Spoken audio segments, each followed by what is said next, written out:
So we do what we do best. 2016, anong ginawa niyo? Walang campaign materials na mabibigay yung tatay ko. Anong ginawa niyo? Kayo gumawa sa sako. Then this will be 2016 all over again. Let's reclaim the country and give it back to the people.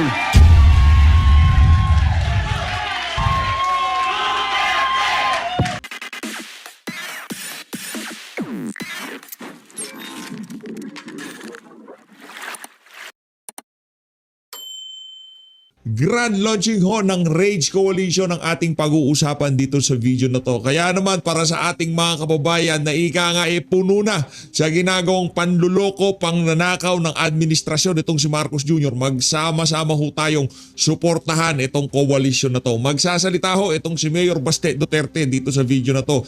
Congressman Lian Leviste, Congressman Marcoleta, Senator Bato de la Rosa, Senator Robin Padilla at napakarami pang iba.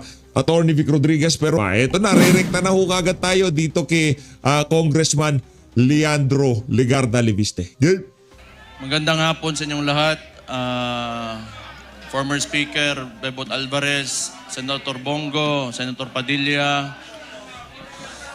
Mike Defensor, Chairman Alcusi, Congressman Leandro Leviste, Attorney Jimmy Bondoc, Attorney Vic Rodriguez, Attorney JB Hinlo, Attorney Topacio, Philip Salvador, idol, and my idol, Harold Respiso. Attorney Lambino, General Esperon, good to see you, sir. And yung mga hindi ko nabanggit, sa susunod na pagkikita natin. Baka nagtataka kayo, tumahimik ako Tumahimik ako pagkatapos ng midterm elections. Kasi wala, talo si Marcos sa Davao Nagpahinga lang ako. Kailangan ko magpahinga kasi 2 taon kaming binanatan doon sa Davao. Yung ginawa ni Bangag, yung alam nyo na, yung ayuda, yun naman yung paraan nila. That was a form of indirect vote buying prior to the campaign period. Yun talaga yun. Yung ginamit niya. So sinabi ko naman sa mga taga Davao, tanggapin nyo lang. Total, buwis nyo man yan. Yung nagsikap dyan, para may pera yung gobyerno, pera nyo rin yung kinukuha nyo. Hindi yan galing sa kanya. Pero yung mga taga Davao matatalino na, they are intelligent voters. Akala kasi yung claim ng mga kalaban na kami mga Duterte daw, mga authoritarian, yun, mamatay tao, kaya takot lahat. 2 million, matatakot namin yun. Di bukas patay na kami kung takutin namin yung 2 million na yan. It is a very highly democratic city, actually. Pagka pumunta kayo, that is why, awa ng Diyos, pasalamat ako, sa Davao ako naging mayor kasi ang mga tao dyan, alam nila anong gagawin nila at mahal nila yung lugar nila. Correct. Kaya kahit pinahihirapan kami, okay lang man, politika. Tapos, Marcos lang. Alam naman natin sa tatay pa lang yan, kawatan. Wala ma. Hoy, Marcos Jr. Tatay pa lang, kawatan na ho talaga.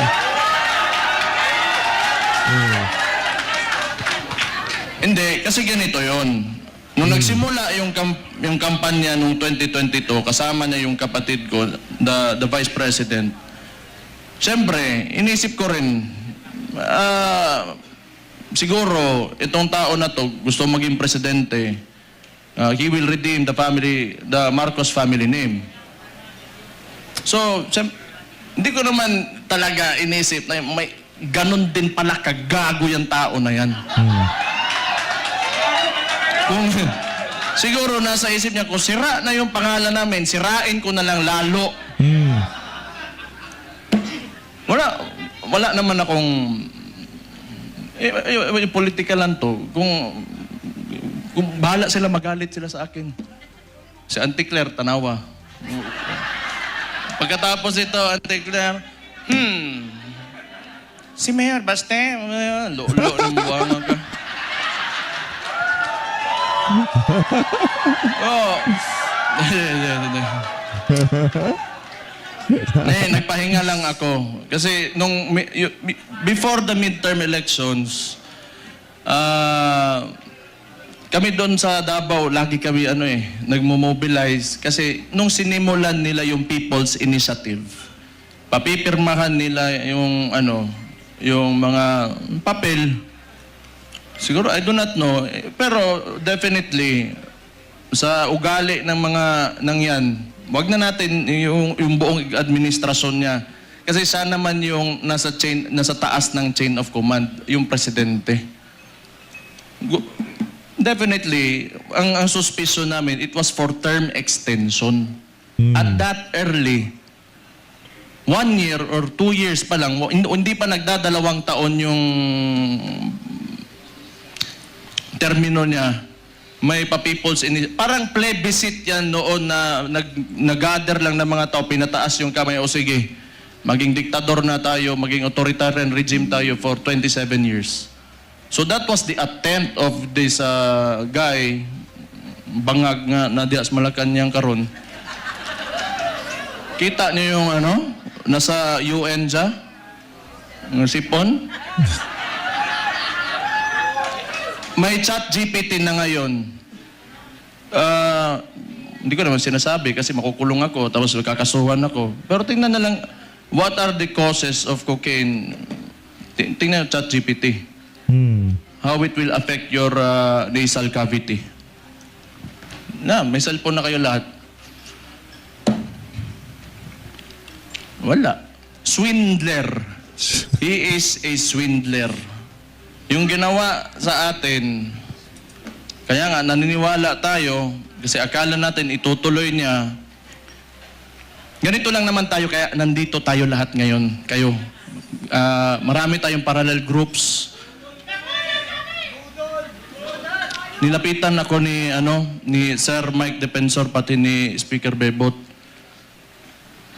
Na nakita ko sila pagdating nila doon sa bahay ko, patay problema na po ni. Nagpahinga lang ako kasi grabe yung Pero ang akala nila, tumigil na tayo. Hindi pa tayo tumigil. Anong gusto nila? Lalabas lahat ng ginawa nila. Tingnan mo katangahan nito ni Bangag. Siya nagbukas ng usapin ng flood control na may mga ghost project. Kaya ako tumahimik talaga. Kasi hinayaan ko na mag-self-destruct yung gago na yan. Kasi alam kong sasabog sa mukha niya yan. Because unang-una sa lahat, pag ikaw eksekutibo, you cannot point at someone else for the mistakes of your administration. Yo! Responsibilidad mo yan, ibig sabihin, either hindi ka nag-iisip o kulang ka sa pag-iisip o hindi mo talaga gusto yung trabaho mo. O kita mo ngayon, nag-backfire sa kanya, and they attempted to, lagi nilang ililiko doon. Pinakita naman namin lahat. Sa Davao, walang ghost project, may resibo kami lahat doon.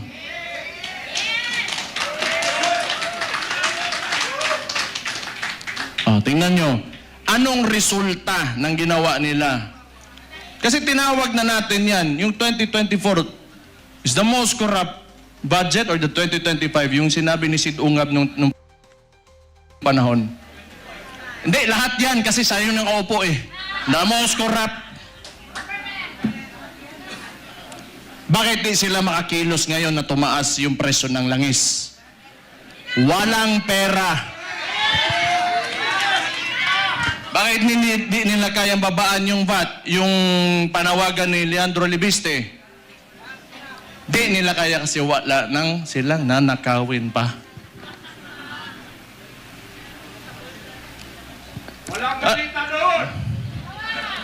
Alam nyo, hindi naman talaga perfecto kahit saan ka pumunta sa buong mundo. May mga lobbyists, you know, the congressmen and the senators, dadaan talaga yung pera dyan because that's the power of the purse. Lobbying and all of that. Pero this kind, the estimated loss to corruption, umaabot na sa trillion. It doesn't make sense anymore. Saan mo pa gagastusin yung pera na yan kung nasa bulsa mo yan? For what? Magkano ba gusto mong yung kanin mo, gusto mo tag 200 pesos per kilo? Gusto mo yung pinakamasarap na pagkain, pinakamasarap na steak? Ano ba gusto mo sa buhay mo? Ano yung mga yan, mayayaman na yan. Hindi pa sila nakukontento.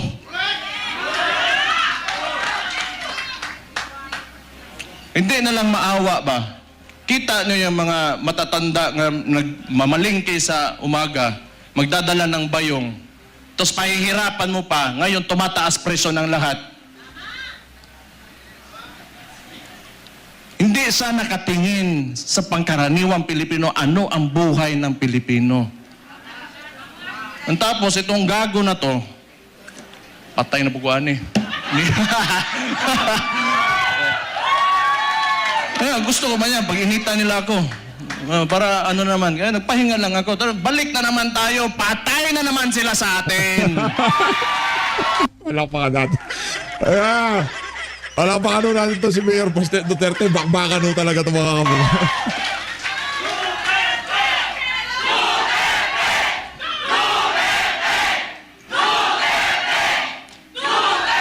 Ito pang maganda. Ito pang maganda. Tayo, mga parallel groups, ilan? Pila to kabok? 600 parallel groups. Anong sinabi ng Vice Presidente? Siya ay tatakbong presidente, kumilos na tayong lahat.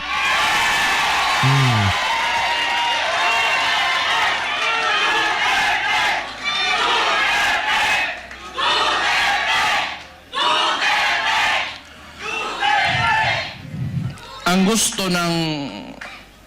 Ito ano ko lang, tingin ko lang naman ito kasi hindi ko rin naman talaga mahulaan kung ano nasa isip ng kapatid ko. Tayo, tama yung sinabi ni Rob Rances kanina, may galit tayo. Galit na, lahat tayo galit dito. Kaya nga tayo nagtipon-tipon kasi gusto natin na may pagbabago na nangyari. Kasi yung pagbabago na yon kinuha ni Bongbong Marcos, nandun na sana tayo. Mainit na naman ho ang magiging talakayan sa bukas diyan sa Malacanang Press Cartel. Balik lang tayo kung ano yung plataforma. Ito ha. Noong 2016, si former President, si Rudy Duterte, yung tatay ko, sa survey, 7%, 15, 18. Ano plataforma niya? Dalawa lang. Very simple. But it reflected the sentiments of the people. Yung masa. Drugs and corruption. Anong binalik ni BBM ngayon? Drugs and corruption. Binalik eh. Sabi ng kapatid niya, hindi ako yun ha.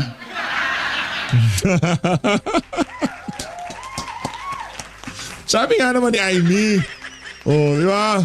Kung kay dating Pangulong Rodrigo Duterte, anti-corruption at saka anti-drug campaign, dito naman ho, puro korupsyon at puro droga ang ibinalik sa administrasyon itong si Bangag. Pambihira. O safe na ba ako, attorney? Sabi ng kapatid niya hindi ako nasabi nun di ba? Na-addict daw yung kapatid niya ang... Maulagi na ba?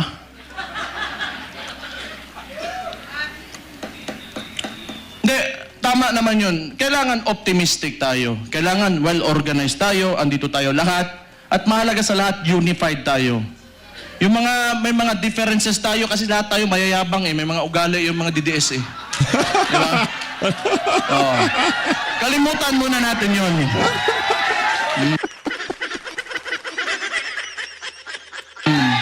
Ang tanawan, ang bugirog yung mga buwang. Solid yan, solid. Sa ngayon, kailangan organisado tayo. Yan. Kailangan tama. kalimutan muna natin yung mga differences natin. Magkaisa tayo. At since nagdeklara na natatakbo yung principal natin who is the Vice President, Sara Duterte, magsimula na tayong kumilos.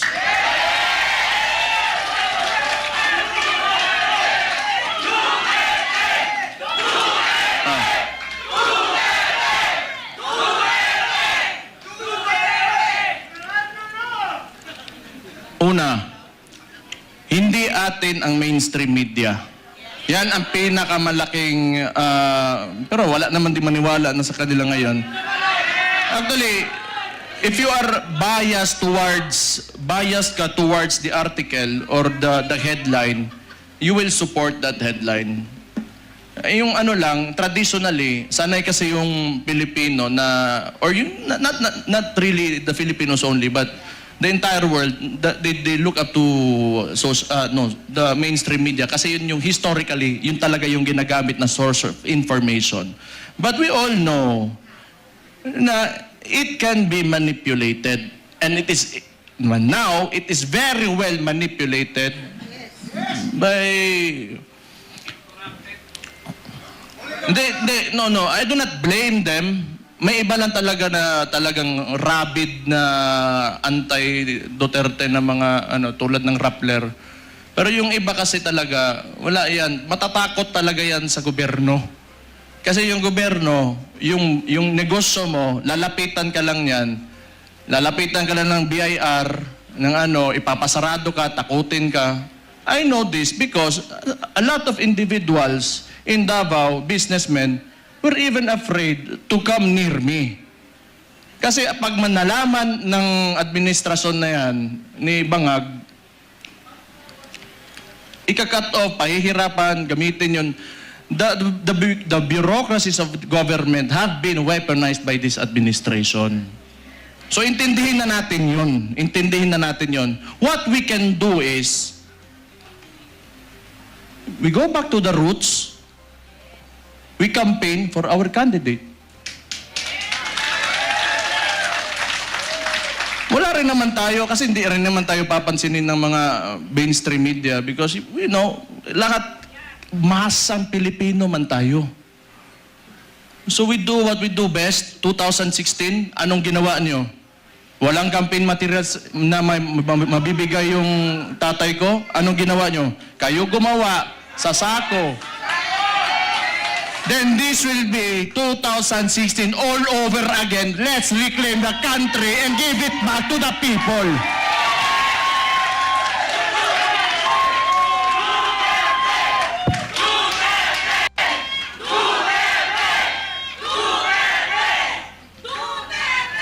I just want to mention yung binanggit yung idol ko rin si Robin Hood Padilla kanina na totoo naman yung mga oligarko na yan. They are in control of, walang nawawalang oligarko sa buong mundo. Lahat ng nations in the entire world have oligarchs. Ito lang naman talaga. Kontrolado ba ng mga oligarko yung namumuno ng bansa? Yun ang mahirap. Ang kailangan natin, they have to be separate so that yung leader of that country can protect the people from exploitation of these oligarchs. Correct. Kaya hanggang ngayon ayaw pa rin nila sa amin dahil binangga yan, walang iba kundi si Rudy Duterte lang.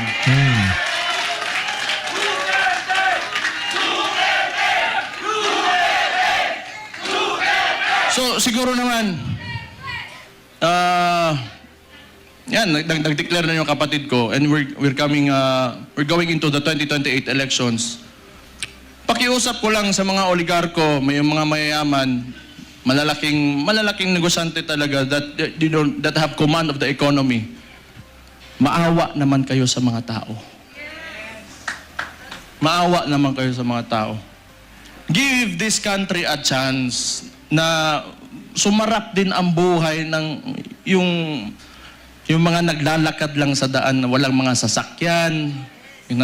Yung sinabi ko kanina, it really breaks my heart, you know, yung living conditions ng tao ngayon. Sometimes, you know, it makes life harder to live seeing this. Sa totoo lang. You know, I am guilty because I have, may bahay ako, sementado, nasa loob ng subdivision. It makes me feel so bad that the other Filipinos, my countrymen, have to suffer. Kaya naman tayo na nandito eh. Alam ko, mahal nyo yung tatay ko dahil alam nyo na talagang minahal at mahal niya yung bansang Pilipinas.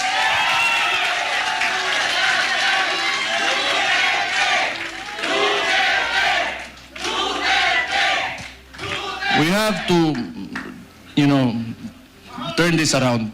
We have to make this country turn around. Hindi pwedeng ganito. Andun na tayo. Alam ko, kahit yung tatay ko nasa Netherlands, binigay sa mga dayuhan.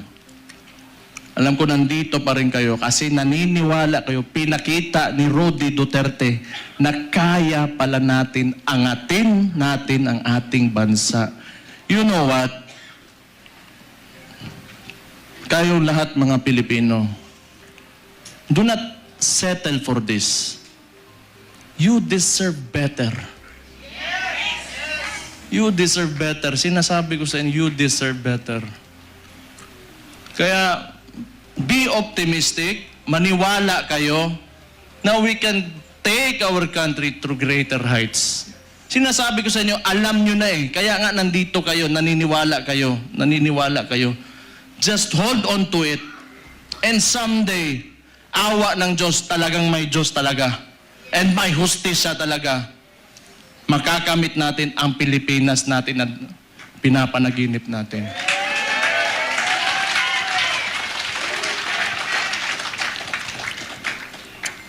Isa,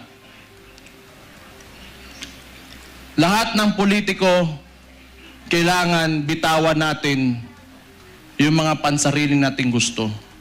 We have to be selfless public servants. Unang-una yan sa lahat kung gusto natin talaga umangat itong bansa natin. Sabihin na natin, oh, may nakawan nangyari, bigayan ng pera, whatever. Kasi that should be enough. Nagkaroon na kayo ng presidente that tolerated it. So what's next? Dadagdagan nyo pa? Nagpasarap na kayo ng sobra-sobra, gusto nyo pa? You know, kung swerte na kayo sa buhay, it's time you give back to the people. Huwag niyong pahirapan yung mga tao. Tama na yan. Okay na yan. Siguro yung mga anak nyo maka-aral sa abroad, you can eat, you know, in very nice restaurants. Tama na yan. That's okay. Isang ulo lang naman ang kailangan namin. Ang ulo ni Bongbong Marcos!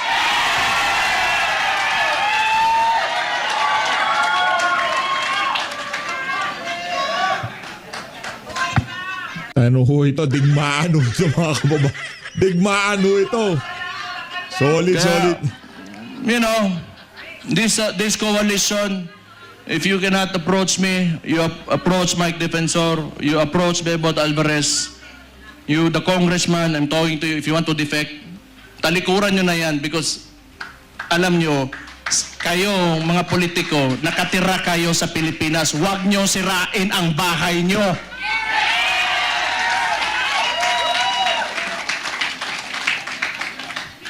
Tanawa, nasuko na po ko.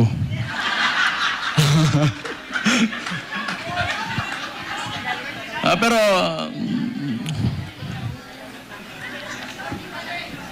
tama yun kasi si Martin wala naman. Si Bongbong na ang sunod. Tama yun. Si Martin yung talagang mautak na marunong magmaniobra ng Congress eh. Ngayon, baka si Charis.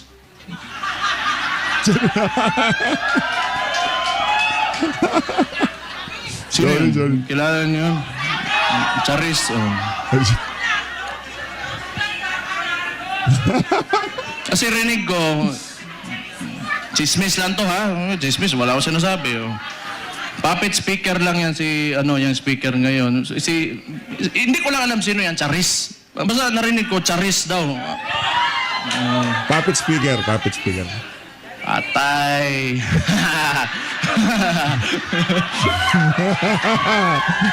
Hala mo diya. Basta ako, nagsalita na ako. Yun yung nasa puso ko, yun na nasa isipan ko. Kung maniwala kayo, okay. Hindi kayo maniwala, okay lang din. Kung hindi ko maniwala tayo dito lahat, nabangag talaga yung gago nasa taas, alam nyo na anong gawin nyo. Ilagay natin ang Vice Presidente sa 2028 na Pangulo natin. Ito lang, yung mga nananawagan na gusto natin ng radical, revolutionary movement. Gusto nyo? Sumama kayo kay Leandro Libiste. Punta kayo doon. Hindi, kilala ko yan noon pa. Kilala ko si Leandro. Pumunta yan ng Davao, nagbigay yan ng mga solar panel sa isang indigenous community doon sa Davao City. Matagal na. So, may ano yan sa CSR na ginawa doon. Kaya mabait yan na bata. Mas matanda ako ng konti eh. Mabait yan si Kong. Mabait yan. Kaya yan naging ganon. Kasi alam mo yung mga mababait na tao, pag ginalit mo, patay ka talaga. Mag-iingat kayo. Ayan pa, may isang Raulo si Attorney Harold Respiso. Sabi ko nga nakita ko tong gago na ito, sabi ko, puta, hindi lang pala ako ang si Raulo dito, may kasama na ako. Wala yung isang Raulo din, si Kiko Barzaga. Pero pag I want to talk to the younger people. Parang nakikita ko sa kanya si Tatay Digong. Totoo lang ha. Siguro ganyan ho talaga dahil tatay niya yung gesture, yung tono ng pagsasalita niya, digong na digong ho. Mahusay pala paano natin itong si Mayor Basti. Ayos. In the cameras. Subaybayan niyo yung mga bata na yan, yung mga tao na yan. They are the future of Philippine politics. Sino ba namang si Raulo na lalaban ng administrasyon, magiging opposition, lalo ng ganito kaabusado? You know, what seemed to me, yung ginawa nila sa tatay ko, was a state kidnapping. Yung mga bata na yan, di natatakot yan. We need people like them. We need people like them. May iba naman, diplomatic, parang si Senator Bongo. Okay yun. Hindi pwedeng lagi tayong galit lahat. Diba? Dapat may mabait din sa atin. Aray mo! Walang parat.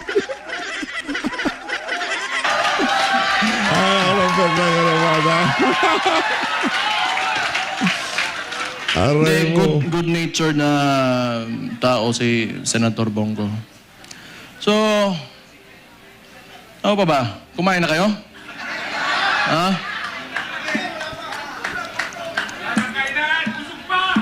So sige. So yung coalition natin, ang tawag nito, United Front. So ibig sabihin nun, from the word united, nagkakaisa tayo. Okay? So, kung kaya niyong palawakin, yung mga miyembro nyo, magpalawak tayo. Tapos yung mga sinasabi ng mainstream media, i-correct natin. Kasi binabalik nila lagi yung confidential funds ni VP Sara, and yet, sasabihin ko ulit, yung estimated loss to corruption in the Philippines right now, umaabot na sa trilyon. Trilyon! Against the 125 million na nakihirapan nga silang patunayan. Can you see how absurd that is? So, yung messaging lang, kasi wala sa atin yung mainstream media eh. You try to talk, i-correct nyo. Wag mo na kayo magalit. Be on a level na gusto nyo lang iparating yung opinion nyo at tingin nyo sa kung sino man makakausap nyo. So, mga panya lang tayo, malinis. Wag na natin gayahin yung mga putang ina, grabe ka hugaw. Ang dumi talaga ng politika.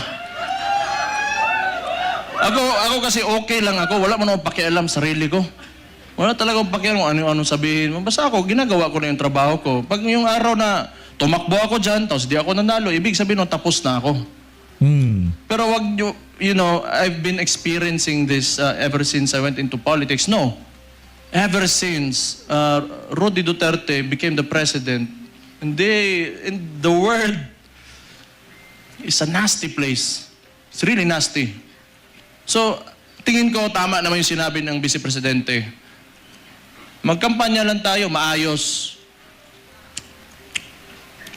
Kung ano man yung mga plataforma niya, pinakita niya na mga nagawa niya, yun ang sasabihin natin.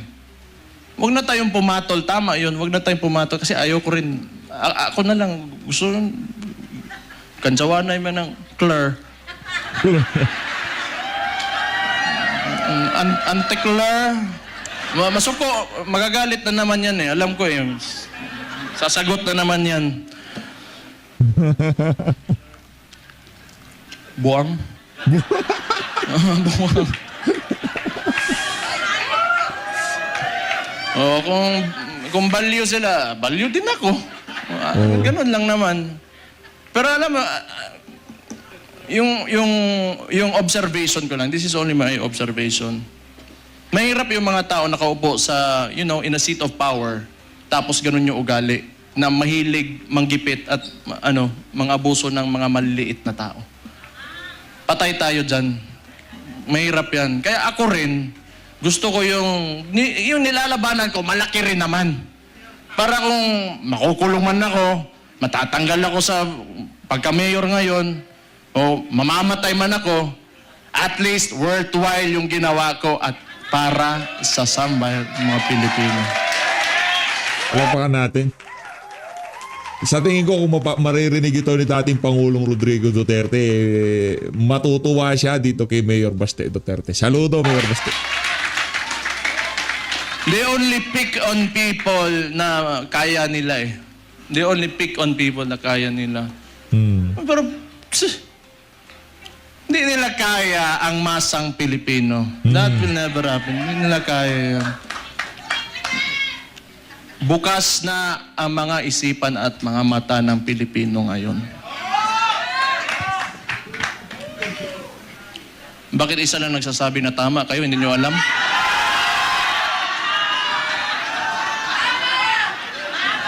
Energy level 10 nga daw eh. Not following instructions.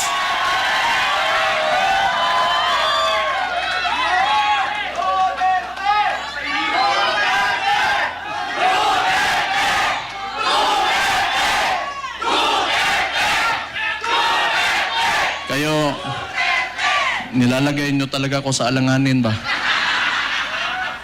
Okay lang. Alam nyo, yung tumakbo, yung tatakbo na yung tatay ko. Lahat kaming magkakapatid, hindi talaga pumayag. Kaya isa ring value yun. Kasi alam ko talaga, pagka nahamon yun, ibibigay niya talaga buhay niya para sa inyo. Kaya hindi kami pumayag. Pero siguro, tingin ko lang, hindi ko naman pwedeng hulaan yung nasa isip niya, mahal niya talaga kayo at yung bayan niya.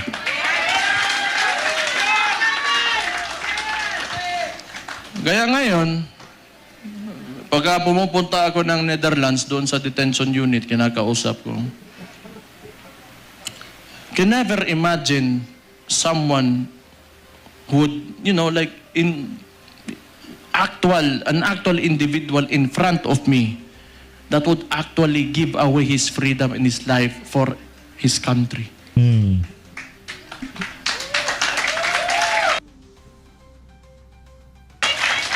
Kahit tatay ko siya, I am so amazed. And I am very, honored that he is my father.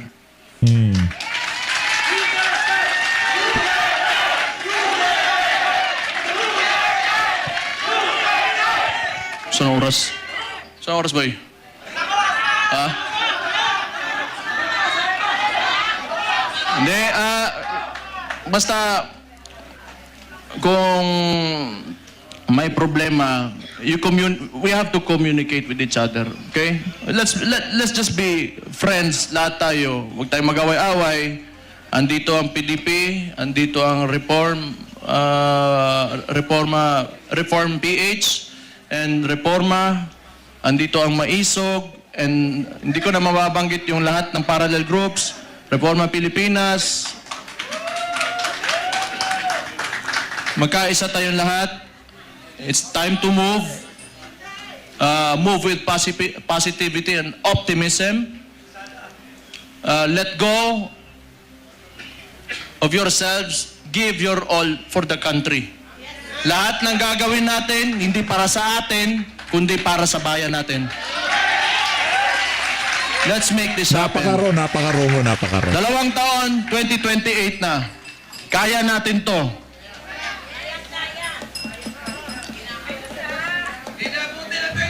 The surveys are telling. So we just have to push harder. Push harder. Huwag kayong titigil. And always remember, pagka you are facing adversity, hindi kayo nag-iisa. Ako si Mayor Sebastian Duterte ng Davao City, kasama nyo. Magandang hapon sa inyo lahat. Mabuhay kayo. Allahu Akbar. Mabuhay ang Pilipinas! Saludo. Ayun na nga mga kababayan, napakalupito nang naging talumpati na yon itong si Mayor Basti Duterte. So Luis, maraming salamat po sa pag-support sa Page Update. Mag-ingat po kayo lahat. Malinat ng Pilipinas.